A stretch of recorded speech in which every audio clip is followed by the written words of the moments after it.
പുസ്തക പ്രകാശനം നടത്തി. കരുനാഗപ്പള്ളി സർഗചേതനയുടെ നേതൃത്വത്തിലാണ് പുസ്തക പ്രകാശനം നടന്നത്. ആദിനാട് തുളസിയുടെ മൗനം വാചാലം എന്ന കവിതാ സമാഹാരമാണ് പ്രകാശനം ചെയ്തത്. കരുനാഗപ്പള്ളി സർഗചേതനയുടെ നേതൃത്വത്തിലാണ് പുസ്തക പ്രകാശനം നടത്തിയത്. ആദിനാട് തുളസിയുടെ മൗനം വാചാലം എന്ന കാവ്യപുസ്തകത്തിന്റെ പ്രകാശനമാണ് നടന്നത്. ഇതിന്റെ ഭാഗമായി നടത്തിയ സാംസ്കാരിക സമ്മേളനം CR മഹേഷ് MLA ഉദ്ഘാടനം ചെയ്തു. ആ പുസ്തകത്തിലെ ഒരു കാമ്പ് അല്ലെങ്കിൽ ആ പുസ്തകത്തിന്റെ ആത്മാവ്, പുസ്തകത്തിന്റെ ഹൃദയം എന്ന് പറയുന്നത് സുഗന്ധം, മണം, ഗന്ധം നായകനാവുന്ന ഒരു കഥയാണ്.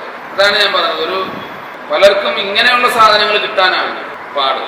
ഇങ്ങനെയുള്ള ഒരു എന്താണ് എനിക്ക് വാക്കില്ല, എനിക്ക് പറയാനറിയില്ല. നമുക്ക് ആർക്കും തോന്നാത്ത ഒരു കാര്യമാണ് മണം, ഗന്ധം. എത്രയോ പ്രാധാന്യമുള്ള ഒരു സംഭവം സുഗന്ധം. അത് നായകനാകുന്ന ഒരു കഥാപാത്രം. ഞാനൊരു 10 മിനിറ്റ് കൊണ്ട് വളരെ പെട്ടെന്ന് കുറേയേറെ പേജുകൾ വായിക്കാൻ പറ്റും.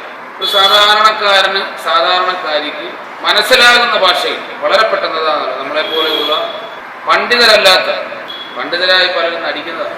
പണ്ഡിതരല്ലാത്ത നാട്ടുമ്പുറത്തുകാരായ സാധാരണക്കാർക്ക് പെട്ടെന്ന് മനസ്സിൽ തോന്നുന്ന, അത് വായിക്കുമ്പോൾ കണ്ണു നിറയുന്ന അവരെയാണ് സാധാരണക്കാരെന്ന് പറയുന്നത്.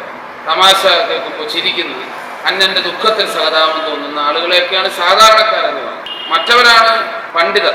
അവരാണ് ഇതൊക്കെ. എനിക്കിതൊന്നും ബാധകമല്ല, ഞാൻ ഏതാണ്ട് വലിയ ആളാണെന്നുള്ള ധാരണ.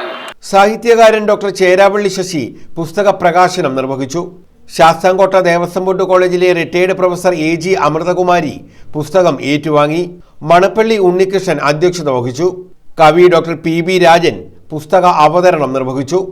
Nandakumar Vallikkavu, Thodiyoor Vasanthakumari, doctor M Jamaluddin Kunju, Thazhava Thoppil Latheef, Omanakuttan Magna, D Muraleedharan, Thazhava Radhakrishnan, D Vijayalakshmi, K Gopidas, Adinad Thulasi, Jayachandran Thodiyoor എന്നിവർ പങ്കെടുത്തു. News bureau, Karunagappally.